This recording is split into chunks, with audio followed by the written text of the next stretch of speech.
नमस्कार मित्रों, वास्तु श्रृंखला में आज हम जानेंगे 64 पदों के बारे में। अर्थात हर एक दिशा में जो 8-8 पद होते हैं जिनमें हम मुख्य दरवाज़ा या फिर अपना निकास रखते हैं, उसके बारे में पढ़ेंगे कौन कौन सा निकास होता है। पिछले वीडियो में हमने एक नक्शा के माध्यम से जाना था कि किस प्रकार हम घर का मुख्य यानी निकास जो है उसे ट्रू नॉर्थ के अकॉर्डिंग सेंट्रलाइज कर सकते हैं। ये एक नया नक्शा है जिसे हम ये जो पूरा हम वास्तु चक्र पढ़ लेंगे 3200 दिशाओं के बारे में, तो इस पर हम घटाकर देखेंगे क्या कि वहाँ पर लागू हो रहा है कि नहीं, क्योंकि ये घर बन चुका है। पिछले वीडियो में मैंने आपको बताया था कि किस प्रकार से एक नक्शा जो है वास्तु के हिसाब से, वास्तु की जो एनर्जीज होती हैं उसके हिसाब से अलाइन करके बनाया जाता है, और उसी को आज हम जानेंगे, उसी का वृहद स्वरूप कि आखिरकार 32 पद कैसा होता है। जैसे जब चारों दिशाएं आप जान रहे हैं तो चारों दिशाओं में पूरब दिशा समझिए, पूरब दिशा में 8 होते हैं, पश्चिम में 8। उसके लिए 7वां अध्याय ये दिया हुआ है भवन भास्कर में, हम उसी को प्रारंभ करते हैं।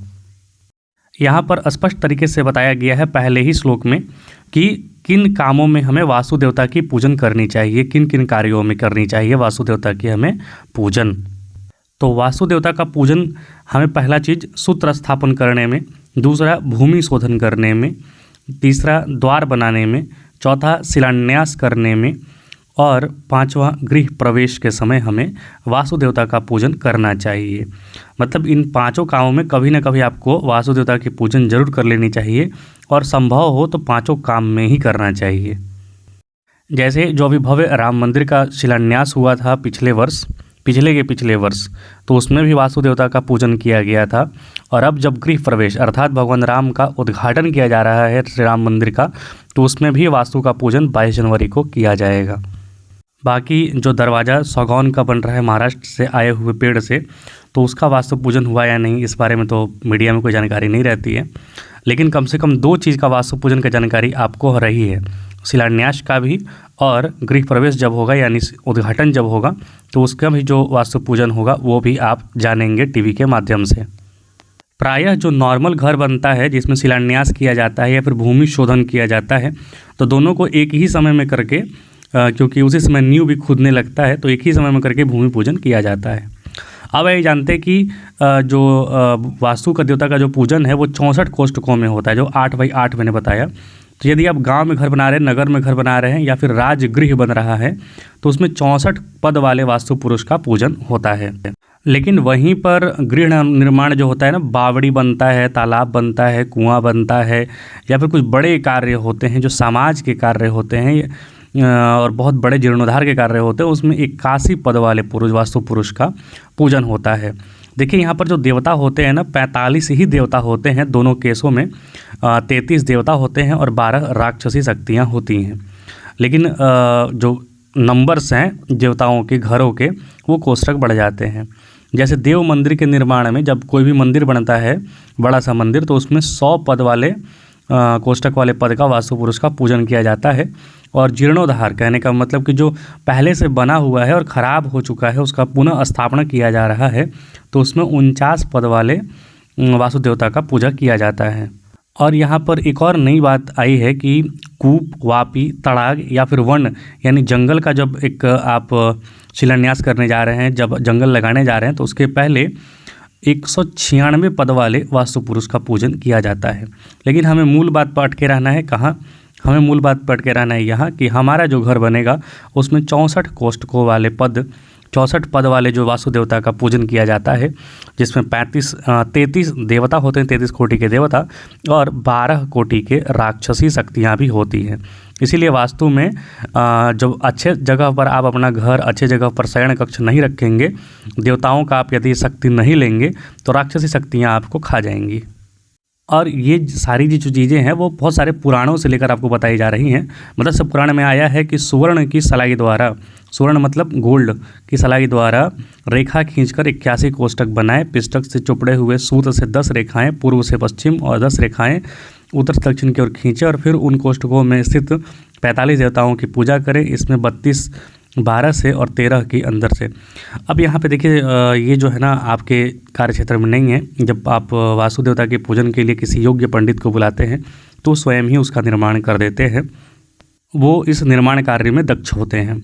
अब सामने देखिए यही है 64 पदों वाला वास्तु देवता का चक्र। अब इसके किनारे किनारे वाला पोर्शन सिर्फ आप देखिए, यही मेन गेट का चक्र होता है या फिर पद होता है, 8-8 पद। जैसे पूर्व दिशा में आप देखिए तो यहाँ पर आपको क्लॉकवाइज डायरेक्शन में चलना है, मतलब नॉर्थ ईस्ट से साउथ ईस्ट की तरफ चलना है। वो E1 E2 E3 ऐसे आ जाएगा। तो आप ईशान कोण यानी नॉर्थ ईस्ट से चलेंगे तो पहला देवता सिखी, दूसरा पर्जन्य, तीसरा जयंत, चौथा इंद्र, पांचवां सूर्य, छठा सत्य, सातवां वृष और आठवां अंतरिक्ष। तो इसमें आपको बताया गया था कि मतलब मूल बात ये बताया जाता है कि पूरब दिशा में यदि आप अपना दरवाज़ा रखते हैं तो पूरब दिशा में आपको E3, E4 और E5 लगभग जोन के आसपास रखना चाहिए दरवाज़ा। वो बहुत शुभ होता है, सरकारी कार्यों से, स्वास्थ्य के लिए, लाभ के लिए अच्छा होता है, जैसे जयंत और इंद्र। उसी प्रकार यदि आप पश्चिम दिशा में जाएंगे तो पश्चिम दिशा में फिर आपको क्लॉकवाइज चलना है, मतलब कि नैऋत्य कोण से वायव्य कोण की ओर W1, W3, W2, W3 करके। तो यदि आप यहाँ पर देखें नैऋत्य कोण से वायव्य कोण तो पहले हो जाएंगे पिता यानी पितर, फिर द्वारिका, सुग्रीव, पुष्पदंत, वरुण, असुर, शोष और पापयक्षमा। अर्थात आपको जो मेन दरवाज़ा है वो वायव्य कोण की तरफ यानी कि नॉर्थ वेस्ट में नहीं रखना है, वो बिल्कुल ही ख़राब जोन होता है। आपको पश्चिम मुखी यदि आपका घर है, आपको दरवाज़ा रखना है तो आप यहाँ पर सुग्रीव में रखिए, मतलब कि W3, W4 Pushpadant, W5 Varun. ये 3 जोन जो है यहाँ पर आप अपना दरवाज़ा रख सकते हैं, चल जाएगा। बाकी में परेशानियाँ होती हैं, खासकर नॉर्थ वेस्ट में रखेंगे आप। नॉर्थ वेस्ट कहने का मतलब जहाँ पर वायव्य कोण लिखा हुआ है तो वहाँ पर रखेंगे तो स्त्रियों को उस घर में काफ़ी प्रॉब्लम होता है। स्त्रियाँ रुग्ण होती हैं, रुग्ण अवस्था में रहती हैं, आप स्वयं बीमार रहेंगे या फिर कोई ना कोई पीड़ा से पीड़ित जरूर रहेंगे, वहाँ पर पागल होने के भी योग बनते हैं। तो अब हम पश्चिम दिशा की ओर, दक्षिण दिशा की ओर देखिए तो पुनः हम क्लॉकवाइज डायरेक्शन में चलेंगे, अनिल से लेकर मृग की ओर जाएंगे। तो पहले हैं अनिल। अनिल जो है वो अग्नि देवता का भी नाम है। फिर पूषा, वितथ, भृतक्षत, यम, गंधर्व, भृंगराज और मृग, ये 8 देवता होते हैं और 8 पद होते हैं दक्षिण दिशा के। इसमें मेन डायरेक्शन रखने के लिए आप पूषा में भी रख सकते हैं, वितथ में भी रख सकते हैं, वृक्षक्षत में रख सकते हैं। यही बस S3 और S4 जो जोन होता है और उसके आसपास थोड़ा सा एक मॉडरेट जोन होता है जिस पर आप रख सकते हैं। हम अगला जो वीडियो बनाएंगे उसमें इन देवताओं के बारे में विस्तृत जानकारी भी प्राप्त करेंगे कि वो देवता क्या फल देते हैं, कहाँ पर मेन गेट होगा, तो क्योंकि ये वीडियो काफ़ी लंबा हो जाएगा। इस वीडियो में हम सिर्फ जान रहे हैं कि कौन कौन से देवता होते हैं दोनों साइड, मतलब चारों साइड 8-8 पद वाले। तो यहाँ पर जो दक्षिण दिशा है उसमें 2 जोन वितथ और भृतक्षत गेट के लिए अच्छा माना जाता है। कुछ जो विद्वान लोग हैं वो यम का जो दरवाज़ा है उसको भी ठीक ठाक मानते हैं, लेकिन मेन वितथ और भृतक्षत। लेकिन याद रखिए दक्षिण दिशा में जो दरवाज़ा होता है वो स्वास्थ्य में बढ़ोतरी कभी नहीं देता है, धन दे दे अलग बात है।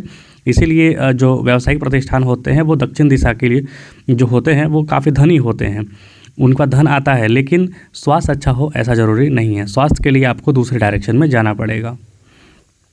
अब यदि हम उत्तर दिशा की बात करें तो यहाँ पर फिर से आपको क्लॉकवाइज डायरेक्शन जाना है, अर्थात नीचे से ऊपर जाना है, नॉर्थ N1 N2 करके। तो सबसे पहला आता है रोग, नाग, मुख्य, भल्लाट, सोम, भुजग, अदिति और दिति।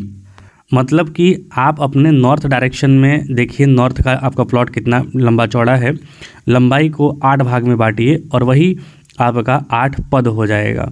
तो नीचे से पश्चिम की ओर से आपको चलना है। तो पहला N1 हो जाएगा रोग, दूसरा नाग, तीसरा मुख्य। अब यहाँ पे देखिए N1, N3 और N4 और N5, मतलब कि मुख्य, भल्लाट और सोम, ये बहुत अच्छा डायरेक्शन है। आपको पुनः नॉर्थ में भी रोग और नाग में नहीं रखना है, अन्यथा आप परेशान ही रहेंगे हमेशा। आपको नई अपॉर्चुनिटीज चाहिए, पैसे चाहिए, धन चाहिए, प्रसन्नता चाहिए, स्वास्थ्य अच्छा चाहिए, तो आपको 3 डायरेक्शन यहाँ पर है, मुख्य है, भल्लाट है और सोम है। सोम को ही कुबेर भी बोलते हैं, कुबेर का ही नाम सोम है।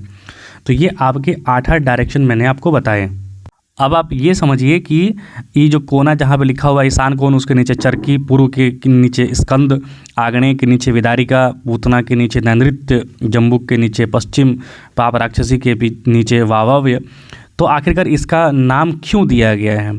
तो ये इसलिए दिया गया है कि जब भी आप कोई गांव या फिर शहर में आप घर बनाएं तो कोना कोनी बिल्कुल भी ना जाए, किनारे बिल्कुल भी ना जाए, क्योंकि किसी भी गांव के किनारे जो होता है ना, जैसे ईशान कोण के किनारे चरकी नाम की राक्षसी रहती है, आग्नेय कोण में विदारिका नाम की राक्षसी रहती है, नैऋत्य कोण में पूतना नाम की राक्षसी रहती है, वायव्य कोण में पाप राक्षसी नाम की राक्षसी रहती है। तो आप कोई भी गांव या शहर में घर जब बनाएं, प्लॉट खरीदें, तो याद रखिए कि देखिए कि वो कम से कम वो जो प्लॉट है वो गांव का कहीं कोना तो नहीं ना है, मतलब कि सबसे किनारे तो आप तो नहीं जाके नहीं बस रहे हैं, सबसे किनारे और कोना पर बिल्कुल भी मत जाइएगा बसने, क्योंकि वहाँ राक्षसों का वास होता है। तो वही उसी प्रकार अपने घर में जो कोष्ठक होते हैं वहाँ भी किनारे में, मतलब घर के बाहर जो एक मेन प्लॉट होता है, गांव जो होता है, गांव के बाहर कोने पर या फिर गांव जो घर है घर के बाहर कोने पर कभी भी किसी का वास न दें। तो इसी प्रकार हम 8 दिशाएं चारों साइड से चुनते हैं। ये सामने अब जो आपको दिख रहा है वो 81 पद वाला है वास्तु चक्र। इसका बहुत ही कम उपयोग किया जाता है, क्योंकि प्रायः हम घर के बारे में ही वास्तु पढ़ते हैं। आजकल कहाँ लोग घर के बारे में बहुत कम लोग जानते हैं। तो नदी तालाब ये सब में क्या ही प्रयोग करेंगे, बहुत कम लोग प्रयोग करते हैं, लेकिन फिर भी प्रयोग करना चाहिए वास्तु का, क्योंकि आप देख रहे हैं कि कैसे किस प्रकार शक्ति एनर्जी जो है डिवाइड हो रहा है, कहाँ पे देवता का वास हो रहा है, कहाँ पे राक्षसों का वास हो रहा है। तो देवता वाले कोने में आप रहेंगे, देवता वाले कोने में आप अच्छा से गेट खोलेंगे तो आपको धन धान्य और स्वास्थ्य की लाभ होगा। राक्षसों वाले कोने में यदि आप नॉर्थ वेस्ट में आप यदि दरवाज़ा खोल दिए हैं अपना, तो आप हमेशा पाप पीड़ित, रोग पीड़ित, रुग्ण अवस्था में स्त्रियों का परेशान होना, आपका व्यर्थ का खर्च होना, आप स्वयं घर से हमेशा बाहर ही रहेंगे, जो धन का है खर्चा वो व्यर्थ का चला जाएगा। इस तरीके की स्थितियां भी होती हैं, मैंने स्वयं देखा है। मेरे घर से मतलब कुछ दूरी पे एक घर है और वो बहुत बड़ा घर है एक्चुअली, लेकिन वो घर का जो मुख्य दरवाज़ा है वो मैंने ऊपर से अपने खुद से ही काउंट किया था, हमसे दिखाया तो नहीं है लेकिन खुद से मैंने काउंट किया, तो उसमें मुख्य दरवाज़ा जो है वो उनका नॉर्थ वेस्ट में आता है और वो व्यक्ति कर्ज से बहुत पीड़ित है। बड़ा सा घर बना लिया है लेकिन बहुत कर्ज लेके बनाया है, तो उस घर में कम रहता है और उस घर में जब भी आता है कर्ज जो दिए हैं वो उसके पीछे पड़ जाते हैं। तो यहाँ पर दोनों चीज़ें हो रहा है, एक तो पहला वो अपने घर में रह नहीं पाता है, दूसरा रोग से भी ग्रसित है, तीसरा और उस घर का बना के भी कर्ज से पीड़ित हो गया है। तो वो ज़रूर देखना चाहिए वास्तु पद में आपका मेन शुभ दरवाज़ा है या नहीं है, वो नहीं देखेगा तो परेशानी में आप फंस सकते हैं। तो मिलेंगे अगले वीडियो में 8 जो 32 देवताएं हैं उनके गुण और धर्म के अनुसार, मतलब वहाँ पे दरवाज़ा खुलेगा तो आपके साथ क्या क्या हो सकता है ये हम जानेंगे उन देवताओं के नाम के अनुसार और उनके गुण के अनुसार। तो कृपया चैनल को लाइक और सब्सक्राइब जरूर करें, और वर्ष 2024 में प्रवेश कर चुके हैं आप तो आदत बदलिए और मेरे चैनल को लाइक और सब्सक्राइब जरूर कीजिए। देखने के लिए आपका बहुत बहुत धन्यवाद। जय हिंद, जय श्री राम।